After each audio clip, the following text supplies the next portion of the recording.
ओम शांति। आज की डेट है 22 Feb 24। सुनते हैं बाबा के मधुर महावाक्य। मुरली के 5 मुख्य पॉइंट्स हैं जिसे दिन भर मंथन करना है। बाबा कहते हैं कि बच्चे, तुम्हारा यह मरजीवा जन्म है। मरजीवा माना जो ईश्वरीय मर्यादाओं के विरुद्ध जो हम संकल्प करते हैं, अपने संस्कार, स्वभाव, अपना कर्म, उसे मारना है और उसे मारकर एक नया जीवन जीना है जो बाबा ने हमें ईश्वरीय मर्यादाओं में रहकर रहना सिखाया। तो बाबा कहते हैं पहले तो इसके लिए अभ्यास करो कि मैं आत्मा हूँ और मेरे सामने जो भी है वह भी आत्मा है। इससे ममत्व निकल जाएगा, क्योंकि उसकी ये सोचने से, ये अभ्यास करने से जो आत्मा की जो क्वालिटी है, जो आत्मा की सच्चाई है, जो आत्मा की ओरिजिनिटी है, तो वो सब स्मृति में आती है कि आत्मा तो एक शरीर छोड़ दूसरा ले लेती है, हम कभी मरते ही नहीं हैं। तो इससे क्या ममत्व निकल जाएगा। सदा भाई भाई की स्मृति रहे, यही है ऊंची मंजिल। बाबा कहते हैं निरंतर देही अभिमानी बनो, कर्मयोगी बनो। कर्मयोगी अर्थात निरंतर निर्विकल्प समाधि में रहने वाले को कर्मयोगी कहा जाता है। जो ऊंची मंजिल पर पहुंचते हैं वो कभी भी देह से प्यार कर ही नहीं सकते। उनकी स्थिति उपराम ही रहेगी। ऊपर ही राम है तो ऊपर ही आराम है। बाबा निराकार है। बाबा कहते हैं जीते जी मरना माना अपने पुराने स्वभाव, संस्कार, संकल्प, अपने कर्म को मारना, निर्विकल्प बन जाना, इस शरीर में होते हुए भी न्यारा रहना अर्थात मरा हुआ। बाबा कहते हैं शरीर का कितना भान रहता है। जब शरीर रोगी हो जाता है तो भी आत्मा उसको छोड़ती नहीं है, लेकिन हमको तो बाबा के साथ जाना है, शरीर से न्यारा समझना है। इसको ही जीते जी मरना कहा जाता है। जहाँ बहुत बड़ी मंजिल है।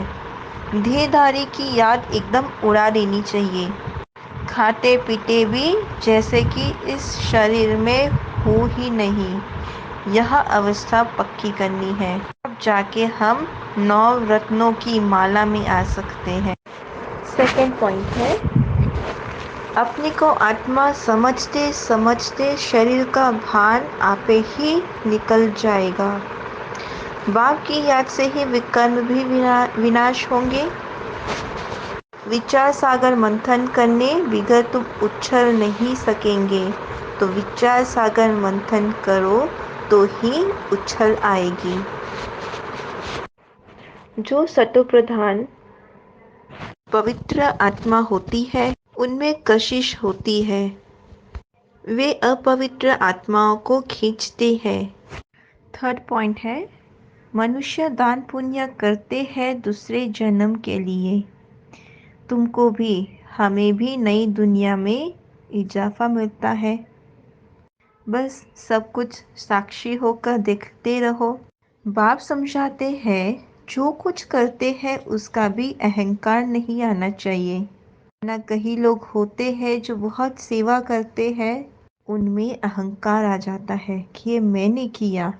तो बाबा कह रहे हैं कुछ भी हो जाए लेकिन अहंकार नहीं लाना है, अपने को आत्मा समझकर चलना है। बाबा कहते हैं रावण का परिवार कितना बड़ा है और सत्य राह पर चलने वाले कितने कम हैं, मुट्ठी भर जितने हैं सत्य राह पर चलने वाले। राम का परिवार कितना छोटा है, मुट्ठी भर का बस।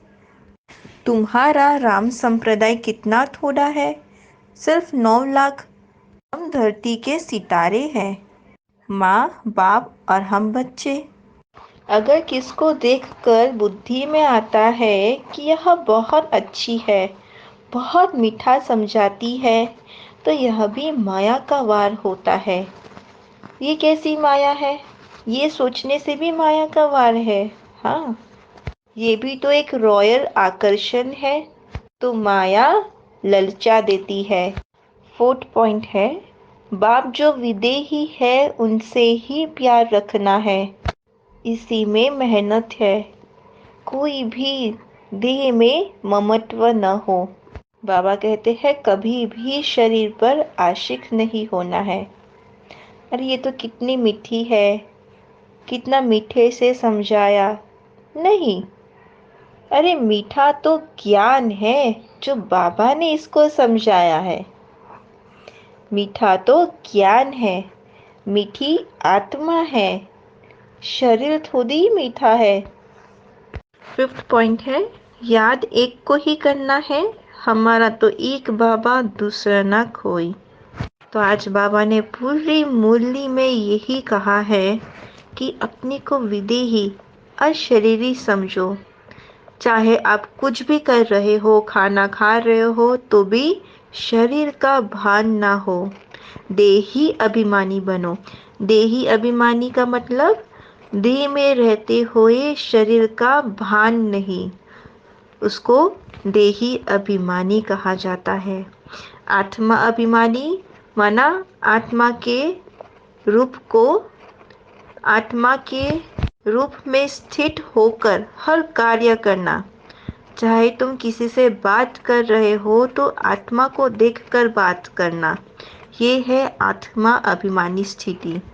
अशरीरी स्थिति व विदेही स्थिति, अपना कुछ समय निकाल कर इस पुरानी दुनिया से परे जाना, आत्मिक स्थिति में रहना, परम धाम में साइलेंस में रहना, उसको कहा जाता है अशरीरी। कर्म योगी अर्थात कर्म के समय भी योग का बैलेंस हो। सेवा अर्थात कर्म और स्व पुरुषार्थ अर्थात योग युक्त। इन दोनों का बैलेंस रखने के लिए एक ही शब्द याद रखो कि बाप करावनहार है और मैं आत्मा करनहार हूँ। यह एक शब्द बैलेंस बहुत सहज बनाएगा और सर्व की ब्लेसिंग्स मिलेगी।